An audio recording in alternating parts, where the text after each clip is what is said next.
असं होतंय, कुठं मुली चुकतात का, पालक चुकतात का, ह्या सगळ्या गोष्टींचा विचार करायला भाग आज आपल्याला पाडलेला आहे. पहिल्यापासून आपण स्त्री जन्माची कहाणी ऐकतच आलो आहोत. स्त्रीवर इतके अत्याचार होते, ते सहन करत करत आज आपण आधुनिक युगात आलो, एक स्मार्ट सिटी मध्ये आपण आलो, तरी पण आपल्यावरचे अन्याय का कमी होत नाही. तर कुठंतरी ह्याला आळा बसावा म्हणून आपलं आज सरकार पण खूप चांगल्या पद्धतीने काम करत आहे, संघटना करत आहेत. बऱ्याच आपल्या महिला आता रस्त्यावर उतरत चाललेल्या आहेत. आजोबा वगैरे म्हणायचे की आज पहिला जमाना खूप चांगला होता बाबा, त्यावेळेस आजकालची मुलं शिक्षकांना खूप घाबरायचे. पण आज कसं झालंय की आज शिक्षकांना घाबरायचा तो विषय संपलाय. पहिले लोक म्हणायचे की ज्यावेळेस आपल्याकडे एका रस्त्यावरून आपले शिक्षक चालायचे, त्यावेळेस आपला विद्यार्थी जर चालला असला तर तो दुसऱ्या रस्त्याने जायचा का, तर एक तर त्याच्या मनात एक आदरयुक्त होतं, नाहीतर भीतीचं दृश्य वातावरण होतं. मग हे दोन्ही पण आता राहिलंय का,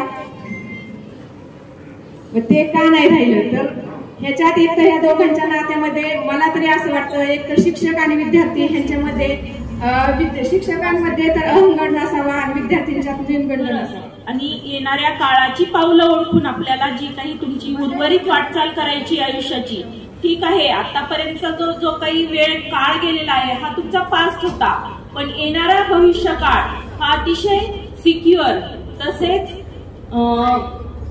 खूप मार्मिक अशा शब्दांमध्ये सांगायचं झालं तर तारतम्यानं तुमची समाजातली भूमिका वागताना, बसताना, बोलताना, मैत्रिणींशी संवाद करताना, डिजिटल तंत्रज्ञान वापरताना, थोडक्यात व्हॉट्सअप असेल, इन्स्टा असेल, या गोष्टींवर तुम्ही कॉलेजमधून गेल्याच्या नंतर किती स्वतःला सिक्युअर ठेवताय आणि जे काही आपलं आयुष्याचं ध्येय असेल ते ध्येय गाठण्यासाठी तुम्ही किती स्वतःला तयार करताय. ज्या काही तुमच्या आयुष्याच्या वाटचालीसाठी तुम्हाला ज्या काही स्पर्धा तुमच्या पुढे निर्माण होत आहेत आणि त्या स्पर्धांमध्ये तुम्ही किती परिपूर्ण उतरण्याचा प्रयत्न करताय, यावरती ह्या खरं समितीचं उज्ज्वल असं यश निश्चित होणार.